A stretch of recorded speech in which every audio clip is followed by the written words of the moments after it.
Netizen bertanya, Sekjen Aman menjawab.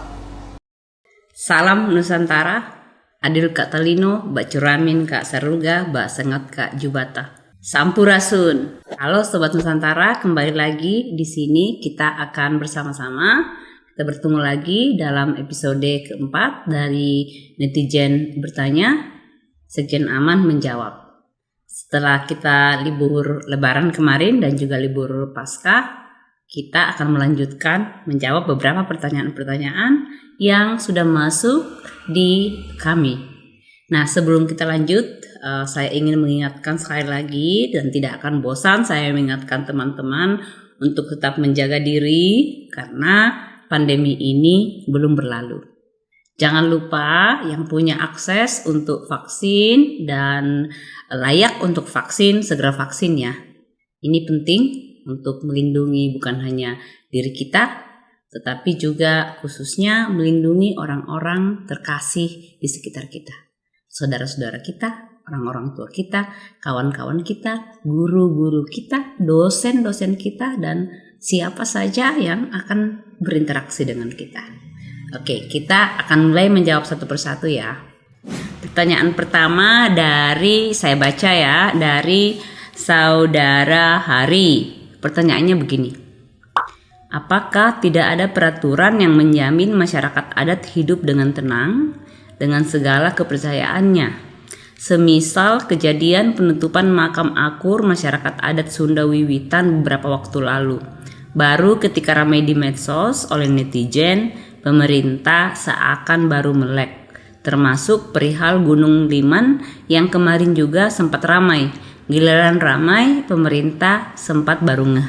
Nah, teman-teman, ini adalah salah satu akar permasalahannya adalah karena sampai saat ini belum ada undang-undang masyarakat adat. Undang-undang masyarakat adat yang menjadi terjemahan dari Undang-Undang Dasar 45 di mana hak masyarakat adat, hak kolektif masyarakat adat dijamin oleh Undang-Undang Dasar 45. Nah, karena belum ada, maka pemerintah belum punya bagaimana mekanisme pengakuan dan perlindungan masyarakat adat. Juga pemerintah kemudian tidak tahu di mana saja masyarakat adat berada, berapa orang dan seperti apa mereka hidup, termasuk kepercayaannya. Nah, di sisi lain masyarakat adat juga ketika berhadap-hadapan dengan persoalan-persoalan seperti ini, mereka biasanya ditanya tentang kepastian hukum. Sudah diakui oleh undang-undang belum? Sudah diakui oleh Perda belum? Nah, sementara undang-undangnya belum ada. Nah, untuk itu teman-teman terus ikuti di medsos, kanal media sosial Aman, di Facebook, di website, di Instagram, di YouTube, dan terus bantu untuk mendesak pemerintah, mendesak DPR mengesahkan undang-undang masyarakat adat. Nah, terkait dengan akur ini dan juga dengan Gunung Liman, ini adalah salah satu persoalan yang dihadapi oleh masyarakat adat dan memang selama ini belum menjadi perhatian serius dari pemerintah. Jadi ketika dalam kasus di Akur kemarin justru ada aktor-aktor lain yang bukan negara yang kemudian ikut terlibat untuk melakukan pelarangan, ikut intervensi di dalam pembongkaran rencana pembuatan makam dari saudara kita orang Sunda Wiwitan di Cigugur. Nah, bahwa pemerintah tidak peduli, bisa iya, bisa juga tidak, tahu saja gitu. Atau bisa jadi memang selama ini sudah menganggap hal-hal itu sudah tidak ada. Nah, soal Gunung Liman persis. Jadi peristiwa Gunung Liman ini sebenarnya menunjukkan bagaimana dua kelompok masyarakat adat dengan akar yang sama, mereka sama-sama Sunda Wiwitan sebenarnya ya. Dari satu akar, tapi beberapa ratus tahun yang lalu mereka itu sudah memilih untuk hidup di dua tempat yang berbeda. Nah, orang Badui dengan orang Kasepuhan. Tetapi tetapi mereka secara turun-temurun selama berabad-abad masih merasa bahwa sama-sama punya kewajiban untuk melindungi seluruh kawasan pegunungan di Jawa bagian barat, ya, di Jawa bagian barat. Dan kalau yang saya dengar sebenarnya ada 10 gunung, bukan hanya Gunung Liman, ada 10 gunung yang sudah diidentifikasi yang sebenarnya menjadi tanggung jawab dari orang Baduy untuk ikut menjaga. Nah, wilayah Gunung Liman ini kalau kita teman-teman ikuti di medsos, masuk di dalam wilayah adatnya masyarakat adat Kasepuhan Cibarani, tetapi tetap menjadi tanggung jawab bersama, ya, oleh orang dengan orang Baduy untuk dilindungi kelestariannya. Nah, menurut informasi yang saya terima, yang kami terima baik dari Kasepuhan Cibarani maupun dari orang Baduy sendiri, bahwa mereka menjaga karena hutan itu adalah hutan yang berperan penting sebagai paru-parunya Jawa. Kalau Gunung Liman diganggu, kalau hutan-hutan diganggu, hutannya ditebang, kayu-kayunya dihabisi, kemudian diratakan karena dibor untuk mencari emas yang ada di dalamnya, maka itu akan menimbulkan malapetaka bagi bukan hanya mereka, tapi justru kota-kota, justru kawasan-kawasan yang berada di hilirnya Gunung Liman. Jadi mereka mereka percaya dan mengatakan bahwa jika kawasan Gunung Liman diganggu, maka akan timbul banjir, akan timbul badai, akan timbul angin puting beliung, akan banyak menimbulkan tanah longsor di bagian yang hilir.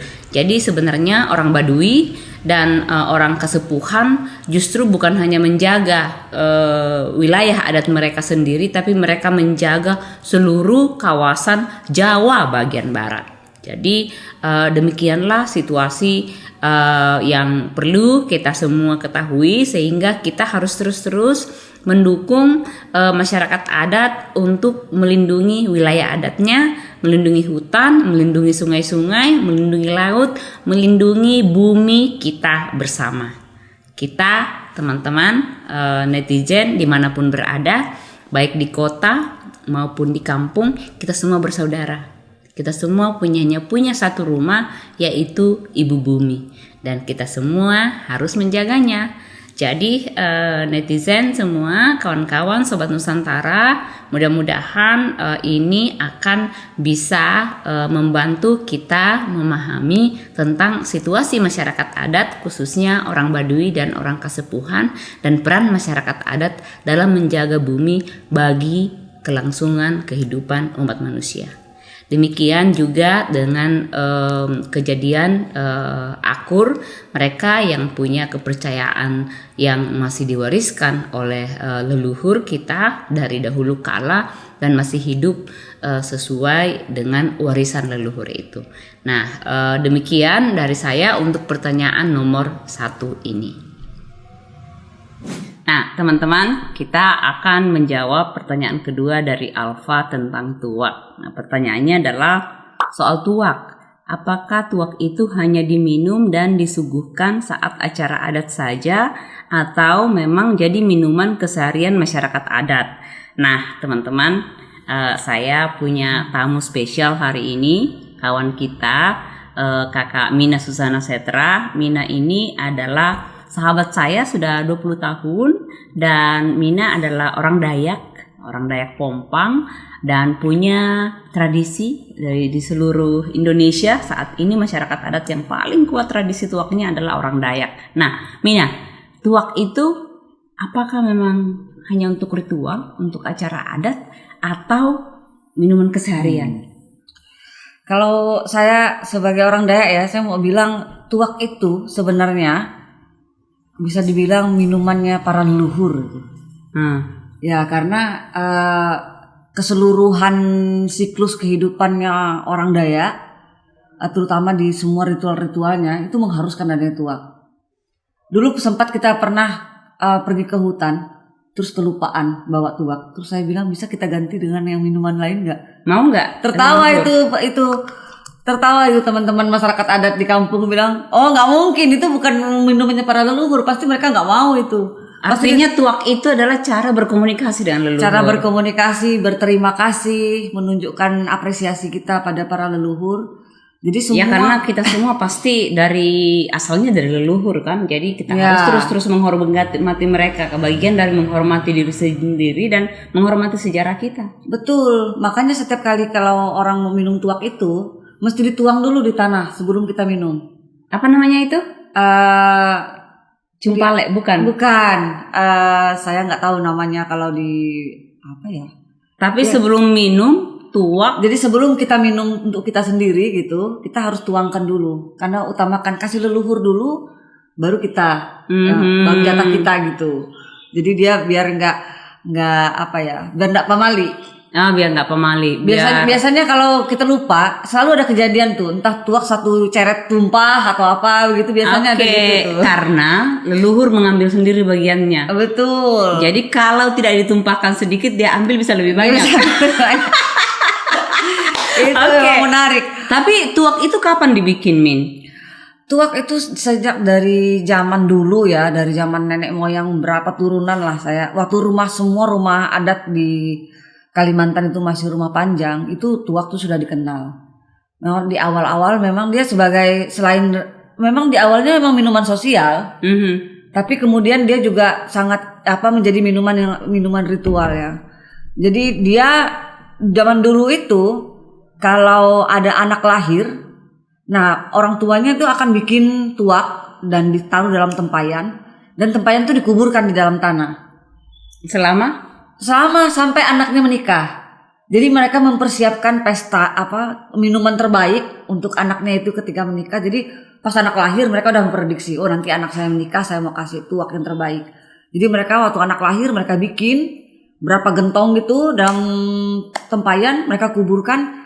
Nanti anak menikah mereka gali, baru itu yang mereka suguhkan, itu jadi tuak-tuak terbaik. Karena tuak itu kan semakin lama semakin bagus itu kualitasnya, dan kan ada istilahnya wine itu better with ages. Jadi Betul. dia semakin tua semakin mantap. Dan biasanya masih ingat ya, biasanya kalau wine tua itu kalau wine orang Eropa atau orang Amerika, orang Australia itu wine tua yang umurnya sudah 15 tahun ke atas jauh lebih mahal ya. Betul. Bahkan disebut vintage. Artinya vintage wine itu sebenarnya punya orang Dayak. Iya, orang Dayak punya itu tradisi yang namanya vintage wine. Memang itu ya, tuak itu kalau udah makin tua kan warnanya berubah. Yang tadinya putih, saya pernah coba yang 7 tahun umurnya. Itu jadi menghitam dia seperti kopi yang bening yang udah turun semua bubuknya itu. Dan itu pasti smooth banget ya. Ini tuh smooth tapi keras sekali. Itu keras tapi memang smooth. Itu enak banget, tapi minumnya nggak bisa banyak karena. Nah, tapi di dalam waktu 1 tahun itu bulan berapa, Min? Kapan waktunya untuk pembuatan tuak? Biasanya jadi di kampung itu ya, biasanya mereka selalu punya stok untuk persiapan mulai berladang misalnya. Jadi karena ketika mau membuka ladang pun orang sudah ada ritual. Jadi mereka biasanya ada stok sedikit untuk ritual-ritual itu. Jadi untuk tadi itu leluhur. Ya, mereka membuat itu hanya untuk yang ritual saja. Nah, nanti setelah berproses berladang itu kan ada banyak ritualnya itu. Jadi biasanya 1 botol mereka bawa ke ladang, mereka tuangkan ke tanah gitu ya, terus dikasih. Nah, tapi nanti kalau setelah ketika padi sudah ditanam, udah mendekati musim panen, mereka akan mulai membuat dalam jumlah yang lebih banyak untuk pesta syukuran. Nah, nanti untuk yang biasanya disebut gawai itu ya. Ya, gawai Dayak. Kalau di kami di Pompang tuh bilang nosuminu. Nosuminu itu gawai ucapan syukur panen padi. Nah, jadi kalau biasanya mereka buat dalam jumlah agak banyak. Karena itu nanti sebenarnya gawai itu seperti itu loh, seperti lebaran atau Natalan. Orang saling bertamu ke rumah, dari rumah ke rumah gitu. Saling menyuguhkan tuak, minum bersama-sama. Ya. Tapi kalau saya ingat sepertinya kayak misalnya di rumah panjang di Sungai Uti, bahkan mulai dari bikin raginya itu semua bersama-sama kan? Iya, biasanya ibu-ibu tuh yang biasanya jago bikin ragi, tapi orang bapak-bapak ada juga.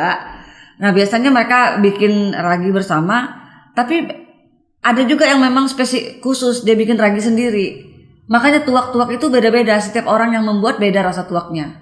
Nah, itu juga yang saya selama bertahun-tahun, Min, saya belum pernah setiap berkunjung ke rumah, ke kampung kalian, kampung orang Dayak, belum pernah merasakan tuak yang rasanya persis sama. Iya, betul. Jadi selalu berubah-ubah, dan bisa jadi bahkan rumah yang sama, ketika 2 tahun kemudian kita datang, tuaknya beda lagi. Beda lagi. Ya. Jadi memang nggak tahu ya, tergantung apa itu ya. Banyak faktor sih katanya. Ada kalau dari secara fisiknya, secara materialnya. Raginya bisa mempengaruhi, raginya campurannya apa gitu. Terus yang kedua itu perasaan orang ketika membuatnya itu penting. Jadi ada sebutan orang tua bilang kalau bikin tuak tuh nggak boleh kamu dalam keadaan marah. Katanya nggak bakal enak ya. Bakalan asam tuaknya. Jadi kalau saya juga mendengar itu. Jadi kalau membuat tuak itu harus bergembira, perasaan lagi senang dan semangat. Bahagia gitu. Nah, tuaknya pasti enak. Tuaknya pasti enak. Berarti enak, gitu. Mood mempengaruhi hasil tuak. Tapi saya belum pernah ngerasa tuh yang tuak yang nggak enak, semuanya enak kayaknya. Buat saya enak dan enak sekali. Ada tuak yang asam. Oh, ada tuak yang asam yang biasanya kalau di kampung dianggap gagal gitu. Nah, biasanya mereka dijadikan cuka untuk masak. Kalau biasanya jadi sebelum panen memang udah disiapin, mulai dari bikin ragi, mulai dari bikin kemudian bikin tuak masing-masing di rumah masing-masing, dan pas gawai kan keluar semua tuh tuak kan, bagian dari perayaan. Tapi selain gawai, terus untuk ditanam untuk anak pas menikah, kemudian untuk ritual-ritual pas mau panen berladang, kan orang Dayak kan hidupnya kayaknya ditentukan oleh kalender siklus tahunan itu kalender berladang ya, kalender berladang. Nah di luar itu ada lagi nggak, Min? Ada kalau misalnya menyambut tamu, apalagi kalau misalnya tamu penting ya yang dianggap penting oleh komunitas gitu, yang disambut dengan rombongan biasanya, terutama kalau rumah panjang. Tapi sekarang kalau nggak rumah panjang pun di muka kampung gitu, ketika mau masuk kampung orang akan disuguhi itu satu cangkir kecil itu tuak, tapi tamu akan diminta juga untuk menuangkan dulu ke tanah. Iya, saya ingat. Saya sering mengalami karena kamu itu. Dulu pernah ke kampungnya Iban kan, jadi tamu terus dikasih satu gelas dituang dulu, baru setelah itu baru dikasih lagi untuk minum. Iya, tapi itu seperti ucapan selamat datang. Iya, gitu. Karena orang Dayak kan tidak punya tradisi kopi. Tidak. Jadi kalau kami di kampung di Toraja ya kami orang datang disuguhin kopi. Kalau ada yang kemudian minta yang lain-lain, aneh rasanya karena itu yang kita punya. Jadi orang Dayak punya tuak, jadi ucapan selamat datang tuak. Tapi itu yang saya ingat itu adalah karena semua orang jadi sebagai satu rumah panjang disambut beramai-ramai. Setelah itu kita jalan dari bilik ke bilik disuguhin lagi masing-masing, dan ibu-ibu itu merasa itu bagian dari penghargaan. Rasa ucapan selamat datang diterima sebagai keluarga dan nggak mungkin kita tolak. Dan biasanya dari satu rumah ke rumah yang lain mereka kalau kita bilang di sebelah sudah, ya tapi kan saya belum. Iya, tuak itu kayak gitu loh, kayak minuman elitnya buat orang Dayak gitu loh. Jadi orang kalau punya tuak di rumah tuh bangga sekali tuh. Karena apalagi kalau hari-hari biasa ya, misalnya kamu berkunjung ke rumah satu rumah gitu, di mana tempat lain tidak ada tuak, di rumah dia ada tuak. Dia bangga sekali, dia kayak minuman elit gitu. Orang bangga kalau dia bisa bikin tuak, apalagi kalau tuaknya enak. Nanti mereka akan saling membandingkan tuh biasanya. Oh, di rumah itu enak sekali tuaknya. Nanti rame-rame ayo kita minum tuak di sana gitu ya. Tapi tapi itu bisa dipertukarkan berarti ya? Bisa. Diminum sama-sama, dipertukarkan. Ada nggak tradisi mempertukarkan tuak dengan barang lain, misalnya dengan beras? Bisa aja, itu tergantung kebutuhan atau keperluan mereka. Artinya tuak itu karena zaman dulu masih pakai barter juga. Artinya tuak itu seluruh aspek, dia punya aspek sosial, dia punya aspek ekonomi juga, betul. Dia punya aspek spiritual juga, dan yang paling penting dia kan menjadi penyatu ya. Karena banyak sekali Betul. hal terkait tuak, terkait kalender pertanian, berladang harus sama-sama, bikin tuak sama-sama, ritual sama-sama kan. Ritual bukan rumah per rumah kan, Min? Iya. Masing-masing secara bersama-sama di ladangnya siapa, di ladangnya siapa. Ada juga yang ritual masing-masing. Di Biasanya, misalnya kayak tahun baru. Oh iya, Nah, kalau saya mau tahun ingat. baru itu biasanya ada ritual-ritual masing-masing di rumah untuk menyambut tahun baru, dan itu biasanya ada tuaknya juga. Wow. Jadi tuak itu kayak dia mewarnai seluruh kehidupan, siklus kehidupannya orang Dayak. Tapi terutama orang-orang Dayak yang masih kuat secara tradisi ya. Karena nggak semua tempat lagi seperti itu. Oke. Kalau komunitas-komunitas Dayak yang sudah homogen, dah bercampur dengan komunitas lain dan sudah sangat dipengaruhi agama, biasanya sudah mulai hilang itu tradisi. Tidak terlalu kuat. Cuman tuak hanya dijadikan minuman aja, minuman biasa. Nah, di situ kan yang biasanya merusak. Itulah terjadi, itulah perubahan dan kekeliruan orang kemudian memandang tuak ya.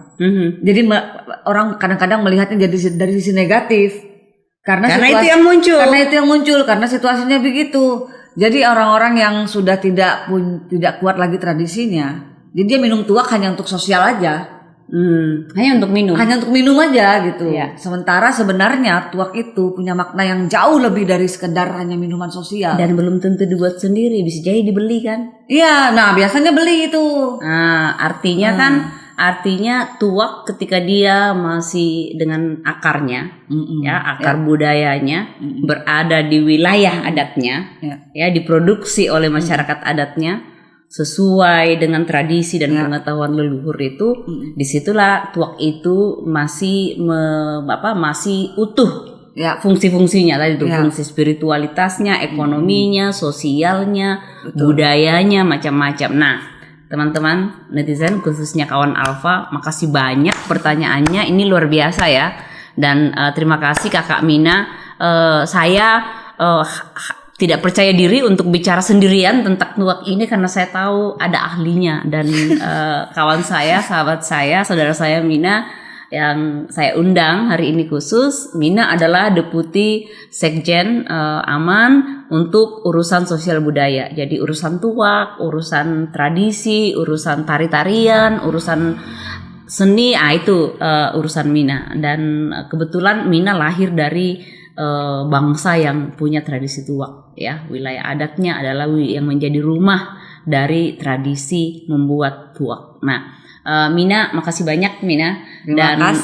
Makasih banyak tadi ada Tabi, anjingnya Mina lewat-lewat sebentar. Teman-teman salam juga dari Tabi buat semua netizen. Terima kasih, kita akan membahas lagi pertanyaan-pertanyaan yang berikutnya pada episode yang akan datang. Terima kasih teman-teman. Terima kasih. Terus sampaikan pertanyaan-pertanyaan, kami akan jawab, dan mungkin untuk episode-episode berikutnya kita akan mendapatkan tamu-tamu yang juga punya pengetahuan yang sangat utuh tentang topik-topik yang teman-teman ingin tanyakan. Nah, sekali lagi tetap jaga diri, tetap sehat. Kami sudah vaksin ya. Jadi pastikan semua bisa dapat vaksin. Setidaknya bukan untuk melindungi diri sendiri, tapi melindungi orang-orang terkasih di sekitar kita. Nah, sekali lagi salam Nusantara. Kita pakai salam orang Dayak yuk. Adil Kak Talino 1 2 3. Adil Kak Talino, Bacuramin Kak Saruga, Basengat Kak Jubata. Arus. Sampai bertemu di episode berikutnya. Jangan lupa kunjungi kami secara online di rumahaman.or.id dan di kanal-kanal medsos aman lainnya. Mudah-mudahan kita bisa segera berjumpa kembali. Assalamualaikum warahmatullahi wabarakatuh. Salam sejahtera, salam Nusantara, Sampurasun.